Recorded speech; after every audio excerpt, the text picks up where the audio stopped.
Bonjour à tous et à toutes. Je suis Boris Proulx, journaliste au journal Le Devoir ici à Ottawa, et je vous souhaite, à mon nom personnel et au nom de l'équipe du Salon du Livre de l'Outaouais, la bienvenue à cette discussion aujourd'hui, ce midi, avec l'un des auteurs du livre Pour l'écologie du 99%, 20 mythes à déboulonner sur le capitalisme. Un livre de Frédéric Legault, Arnaud Teria-Cloutier et Alain Savard. Et c'est Frédéric Legault qui est avec nous pour en parler. Bonjour Frédéric. Salut. Euh, je rappelle, le livre est publié chez Éco-Société. En gros, il nous présente une certaine vision, en fait, qui réconcilie le projet écologiste au projet social. En tout cas, c'est peut-être ma vision de tout ça. Tout en, comme le titre l'indique, déboulonnant certains mythes ou en présentant certaines questions, certains a priori qu'on aurait sur la question écologiste, et en les déboulonnant, c'est-à-dire en les présentant comme des mythes, on peut dire. Est-ce que ma description est à peu près juste, Frédéric? Oui, ben oui, Boris, merci pour la présentation. Ça a été notre point de départ, en fait, pour écrire le livre. On est tous les trois impliqués à différents degrés dans le mouvement Vert Québec, du mouvement environnementaliste, écologiste. Et on continue d'entendre des idées, des rumeurs, des fausses pistes Ouais. qui prennent une énorme ampleur là, et qui s'ancrent avec profondeur dans les croyances populaires, donc au-delà du mouvement vert, auquel on a voulu offrir un contre-discours plus étoffé que les discussions amicales et les quelques articles ici et là. On a voulu les regrouper ensemble, donc dans un livre, et c'est ce qui nous a amené à écrire le livre. Là. Donc, c'est des fausses pistes qu'on a identifiées et qu'on juge néfastes. Donc, ce qu'on veut faire donc avec cette réponse-là, donc c'est écrit sous format dialogue. Donc, on a écrit les mythes dans la langue dans laquelle on les entend. Ouais. On les a formulés comme ça.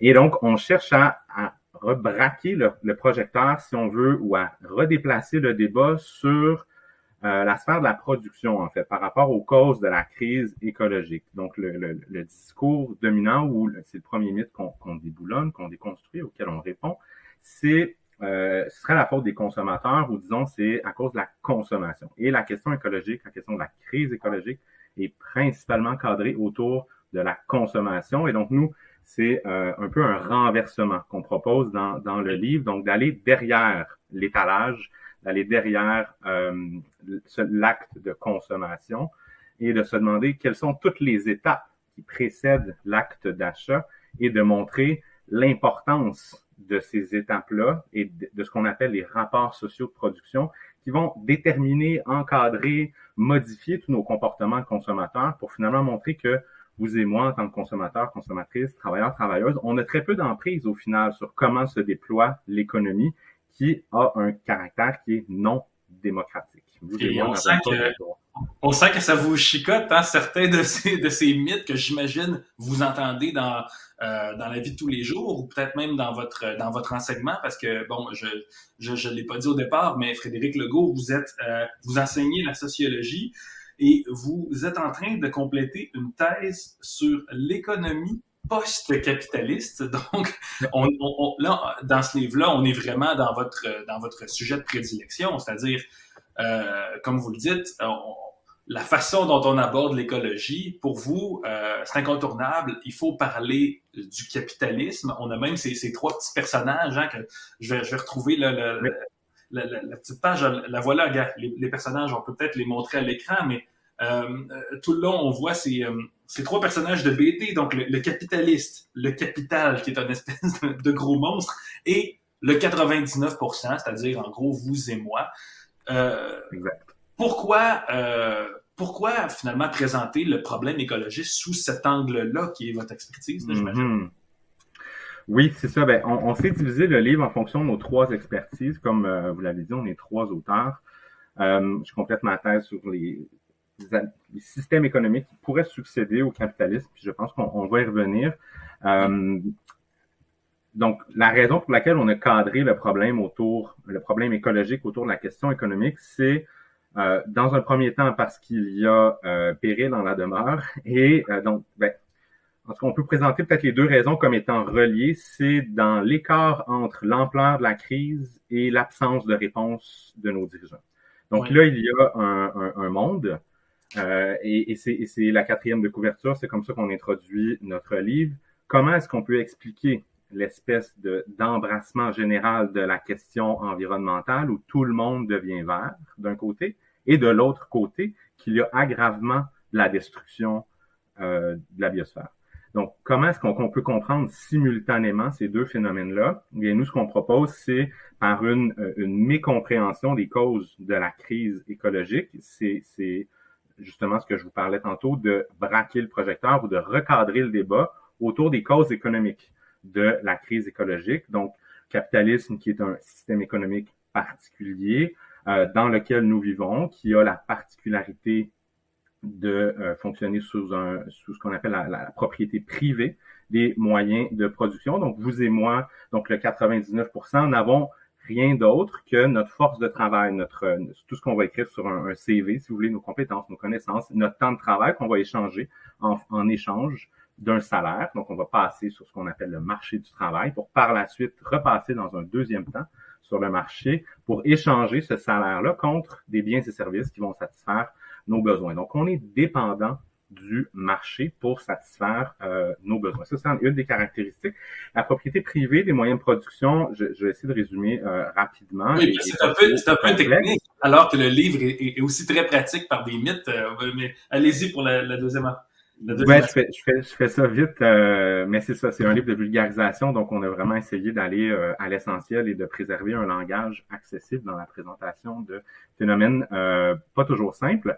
Donc, la propriété privée des moyens de production, hein, ce que ça veut dire, c'est regarder autour de vous, hein, l'ordinateur sur lequel je vous parle, la connexion Internet qui nous permet de nous parler, le micro, l'énergie qui nous est offerte. Bon, au Québec, c'est une particularité, mais il y a tout ce qui nous est, tout ce qu'on achète au final est offert par des entreprises privées. Ces entreprises sont en compétition les unes contre les autres pour vendre leurs marchandises, écouler les biens qu'ils produisent pour faire du profit. C'est leur objectif principal de maximiser leur rendement, leur production en investissant dans leurs infrastructures pour augmenter la productivité, accélérer la cadence. Et généralement, ils vont le faire aussi en délocalisant la production dans des pays où les législations sociales et écologiques sont plus complaisantes à l'égard du capital. Ce que ça veut dire, c'est que elles vont être en mesure d'offrir des conditions de travail qui sont avantageuses du point de vue de l'entreprise, donc désavantageuses du point de vue des travailleurs, et aussi qui vont être moins obligés par les législations par exemple, pour une minière, de réparer ou de restituer la nature après avoir passé en fonction de où elle s'enregistre. C'est le cas. Ce qui est intéressant aussi, ce qui est intéressant, Frédéric, dans le livre, c'est qu'on comprend bien qu'en tant que consommateur, on n'a pas notre mot à dire là-dedans. Hein. Ce n'est pas dans le capitalisme actuel, c'est pas une démocratie. On me demande pas mon avis au moment d'acheter cette chemise. Je n'ai pas toute l'information pour savoir est-ce qu'il y a eu du travail forcé, est-ce que ça a été est-ce que l'écologie a été respectée, la nature a été respectée dans la fabrication du bien que j'achète. Donc, c'est vraiment ce que vous soulignez, en fait, dans le livre. Et vous passez par plein de mythes, en fait, pour expliquer ça. C'est divisé en parties. Première partie étant plutôt, ça s'appelle critiquer, mais c'est un peu un constat, Oui. Un peu déprimant. Je sais pas si vous êtes d'accord avec moi, là, mais c'est donc sur tout ce qui est urgence et tout ce qui est le monde dans lequel on vit en ce moment. Je peux en mentionner 2-3, puis peut-être vous me compléterez avec le mythe qui vous semble le plus marquant ou enfin. Bon, premier mythe. Le problème, c'est la surconsommation. Vous dites, c'est pas vrai. Troisième mythe, tout va bien aller, les nouvelles technologies vont nous sauver. Pas si vrai. Cinquième mythe, le problème, c'est pas nous, c'est la Chine. La Chine pollue bien plus que nous, donc nous, au Canada, on peut rien y faire. Vous dites, c'est pas vrai. Ces méthodes ne sont que finalement des choses qu'on entend, mais attention, derrière tout ça, il y a une réalité qu'il faut déboulonner et qu'il faut critiquer. Exact.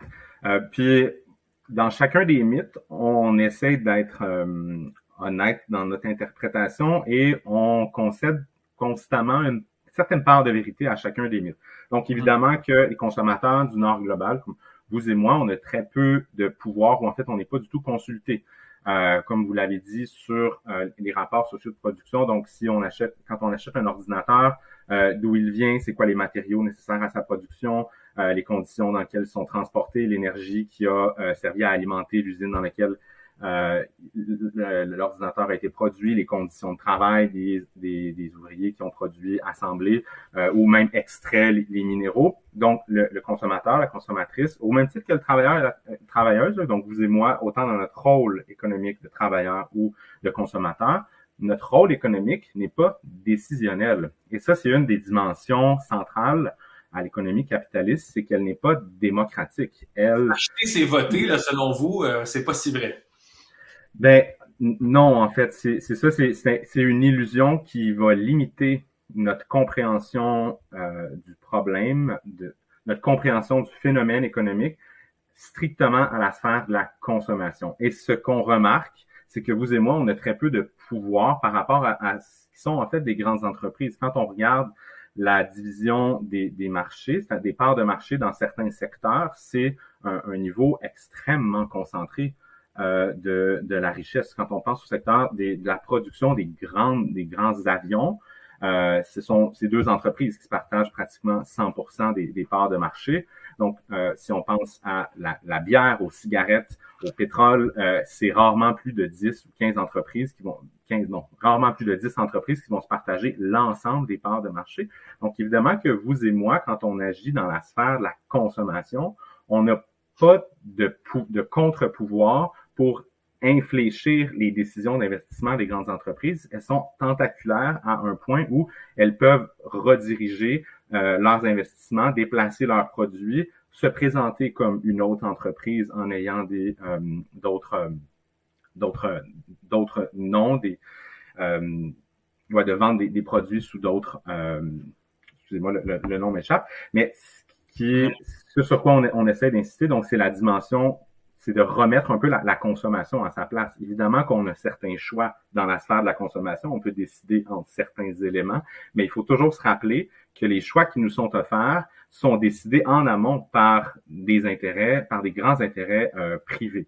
Et ça, c'est une des bases de la lecture qu'on défend. Donc, si la Chine ne pollue pas plus que nous, il faut se rappeler la Chine a pollué pour nous. Donc, c'est à peu près entre le quart et le tiers des émissions de gaz à effet de serre de la Chine qui sont dues à ses exportations. Puis là, ça change tranquillement depuis 2010-2015. Il y a eu des vagues de grève. Donc, il a amélioré les conditions de travail des travailleurs chinois pour déplacer le capital des entreprises qui délocalisent leur production vers d'autres pays où les législations sociales, économiques, environnementales leur sont avantageuses.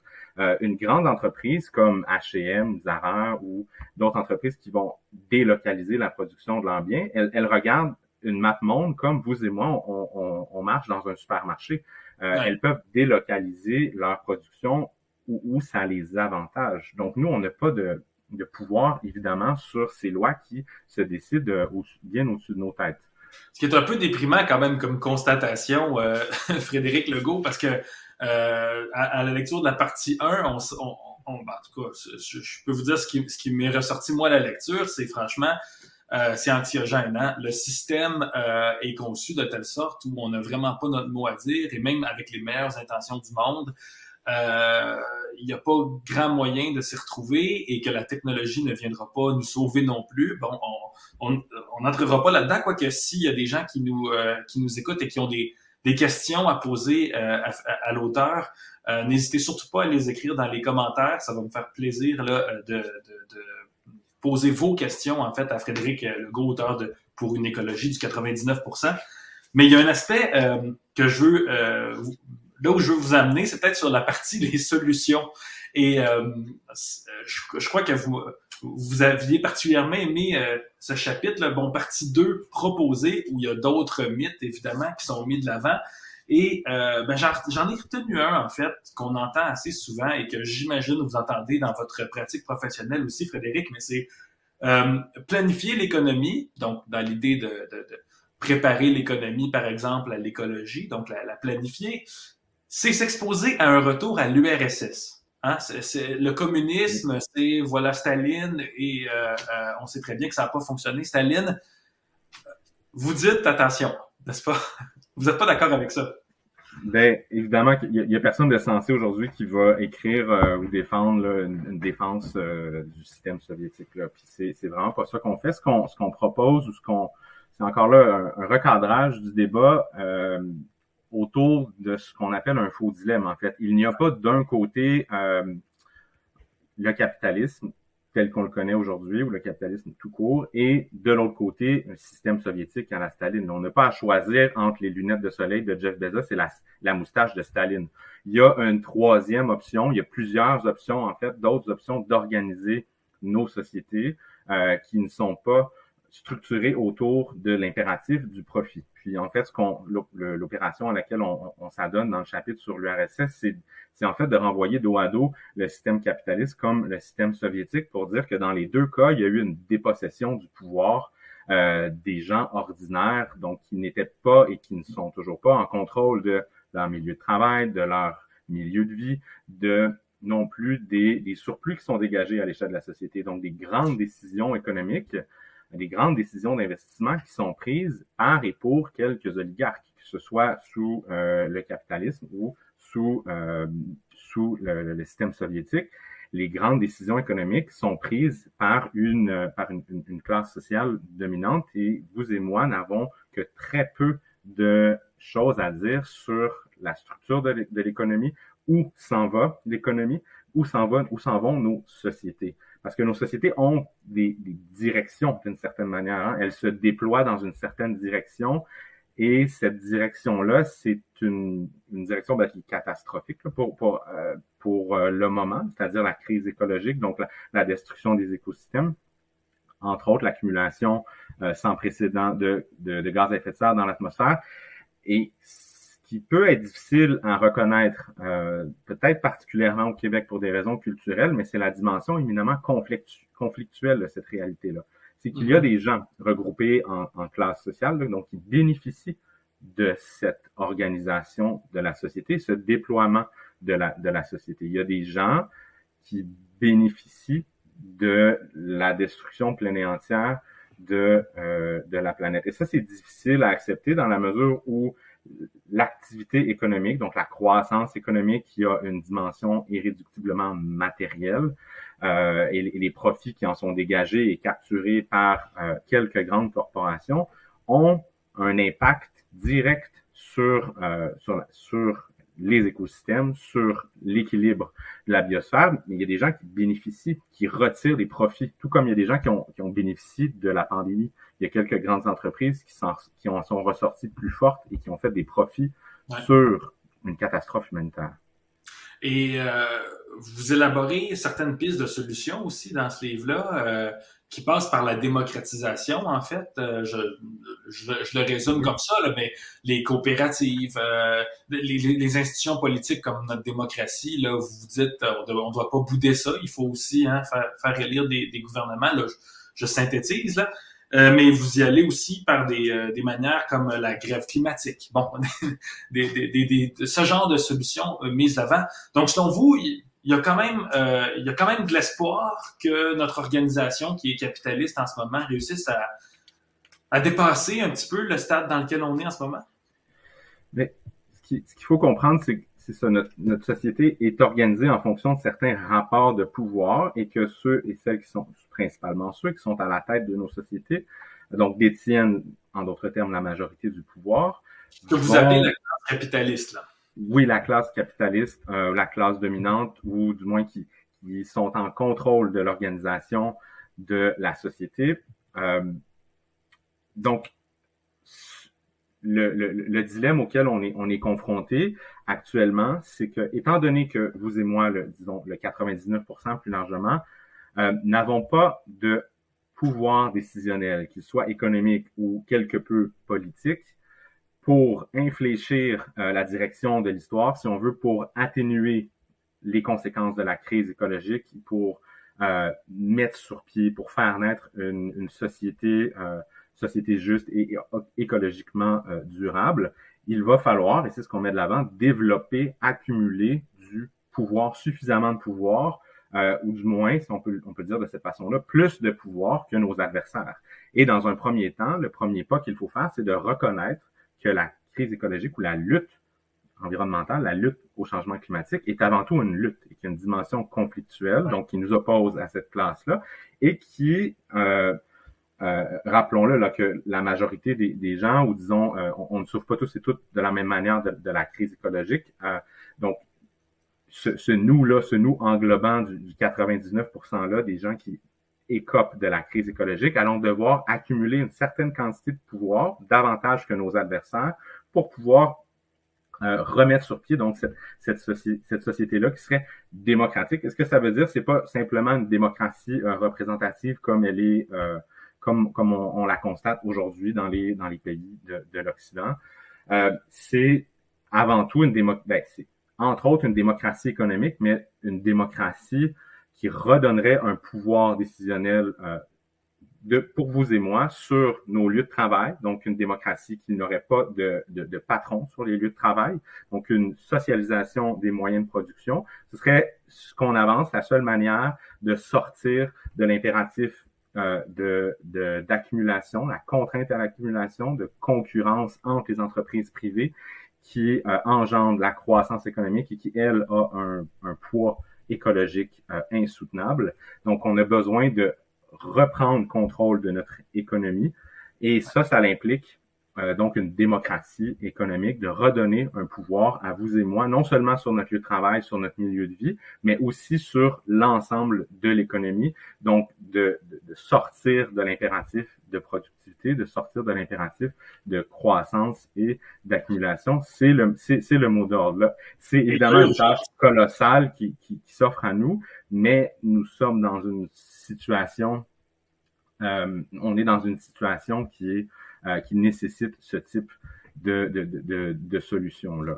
Voilà, il y a urgence, Frédéric, puisque, bon, j'ai 1 million d'exemples tirés du livre, là, mais il faut garder le pétrole dans le sol, une certaine partie, là, si on veut avoir une chance de rester, de faire perdurer la vie sur Terre, là, c'est quand même pas un petit objectif, là. Puis là, vous parlez de réduction de, je crois, là, 6% de la production mondiale de pétrole par année minimum pour atteindre là, des cibles de viabilité de la planète. Il y a urgence en la demeure et bon, tous les détails évidemment sont dans l'ouvrage et j'invite les internautes encore une fois à pas hésiter à poser une question à l'auteur. Mais moi, il y en a une vraiment là qui me taraude et puis je vous en ai parlé un peu cette semaine en prévision de cette rencontre, Frédéric, mais puisque j'ai passé les 3 dernières semaines dans les fameuses manifestations du convoi soi-disant pour la liberté ici à Ottawa, je crois que l'Outaouais et la région ici de la capitale fédérale est un peu troublée par l'événement qui vient de se passer. Donc, je dois peut-être en glisser un mot. Mais vous mentionnez dans la conclusion du livre qu'il faut prendre en compte les travailleurs du secteur pétrolier pour la suite, d'ailleurs, qui ont un rôle à jouer ou qu'il ne faut pas les oublier.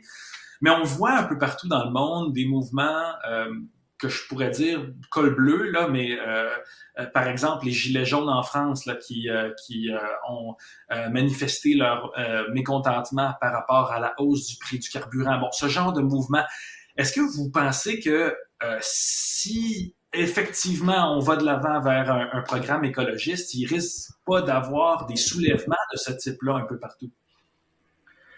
Ouais, ben c'est une excellente question. L'enjeu principal, ben déjà pour cadrer bien le débat, il faut réaliser qu'on est dans une société où il y a un gros travail, on pourrait dire idéologique, un gros travail pour convaincre les employés de l'industrie du pétrole et plus largement, je pourrais dire la population dans l'ensemble, que les écologistes veulent réduire, sont des adversaires dans un premier temps, ils veulent réduire leur niveau de vie. Aux États-Unis, c'est they're after your hamburger, they're after your pick-up. Puis, effectivement, il va y avoir certaines concessions à faire. Il faut reconnaître que le niveau de vie, et pas seulement de consommation, puis ça, c'est des distinctions importantes à avoir, c'est qu'il y a une quantité incroyable de déchets, de pollution qui se déroule avant même que l'acte d'achat soit commis, donc à même la sphère de la production. Et ça, c'est super important. Puis je vais prendre une minute pour vous donner une statistique qui peut nous permettre de répondre à la question. C'est qu'aux États-Unis, sur la quantité de déchets solides qui est produit annuellement, il y en a seulement 1% qui est produit par les ménages. Ce que ça veut dire, c'est l'ensemble des ménages. Les ménages, c'est vous et moi là, à la maison. Zéro déchet, c'est à la maison. Donc, c'est ça. C'est vous et moi à la maison, là, les poubelles qu'on va porter au chemin à chaque semaine. Si ça s'était réduit à zéro, la quantité annuelle de déchets solides qui était produite à l'échelle du pays annuellement ne serait réduite que de 1%. Donc, ça, ce que ça veut dire, c'est que c'est 99% des déchets qui sont produits par les entreprises. Et donc, ça, c'est intéressant sur l'ajustement du niveau de vie qui va être à faire. Là. Donc, c'est pas en tant que tel c'est pas en tant que tel la satisfaction du besoin en tant que tel. Nous n'aurons pas faim, vous et moi. C'est la façon, par exemple, de satisfaire les besoins qui va changer. Quand on sait qu'il y a 50% de la nourriture au Canada qui est gaspillée. Donc, il faut se rappeler qu'en quelque part, il n'y a pas ce qui est produit, ce qui est consommé qui s'équivalent. Il y a une perte majeure entre les deux. Donc, ça, c'est un point de convergence, si on veut, entre je pars de loin, là, vous me direz, mais vers avec les travailleurs de l'industrie du pétrole, c'est qu'on n'est pas après leur qualité de vie. Le mouvement écologiste défend et a toujours défendu, puis si on les écoute pour vrai, c'est ce qu'ils disent. Si on ne passe pas par le détour du pouvoir ou le détour idéologique, on pourrait dire, ne veulent pas défendre un projet de société qui s'assure d'ores et avant tout que les besoins de tout le monde soient satisfaits à l'intérieur des limites planétaires. Si on veut le résumer en une phrase, c'est à peu près ça. Donc, c'est de s'assurer d'une vie digne, des conditions sociales et écologiques qui permettent une vie digne pour tout le monde. Ce qu'il faut comprendre, c'est que le niveau de vie occidental aujourd'hui n'est pas universalisable à l'échelle de la planète. Sur principalement l'opposition entre les travailleurs du pétrole et le mouvement écologiste, puis peut-être les manifestations de camionneurs, il y a une insatisfaction. C'est deux questions distinctes, mais il y a une insatisfaction qui est légitime de la part des gens qui se sont levés là, dans l'Ouest canadien, qui a vite été capturé et instrumentalisé, on pourrait dire, là, par la droite, voire l'extrême droite. Et cette insatisfaction-là par rapport aux institutions, elle est légitime pour des raisons qu'on a discutées de non-démocratie de nos institutions, où on se sent pas ou mal représenté par nos institutions.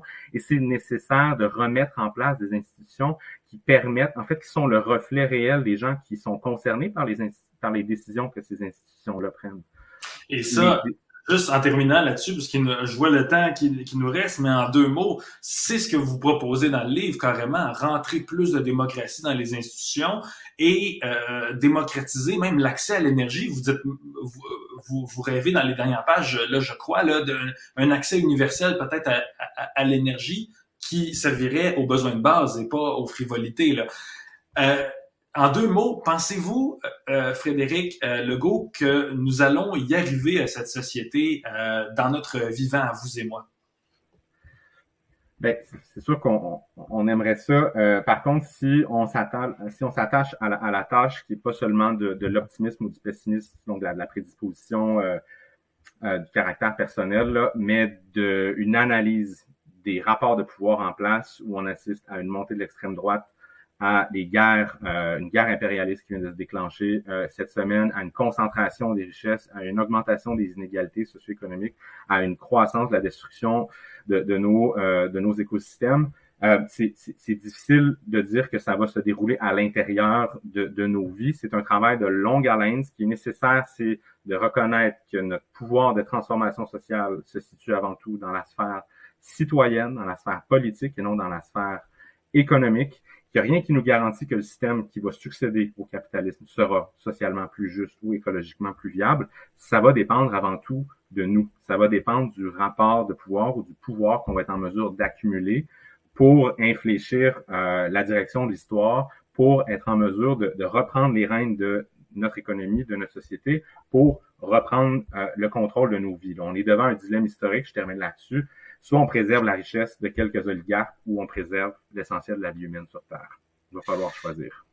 Il va falloir choisir et ça dépend de nous, en fait. C'est ce que je retiens de notre conversation. Frédéric Legault, donc co-auteur avec Arnaud Terilla-Cloutier et Alain Savard de Pour une écologie du 99%, le livre que je vous présente maintenant, sous-titre 20 mythes à déboulonner sur le capitalisme, donc avec disons, tout un aspect théorique, mais très, très, très pratique avec ces mythes qu'on déboulonne, donc un à un, tout un aspect pédagogique. Frédéric Legault, merci beaucoup pour cette discussion.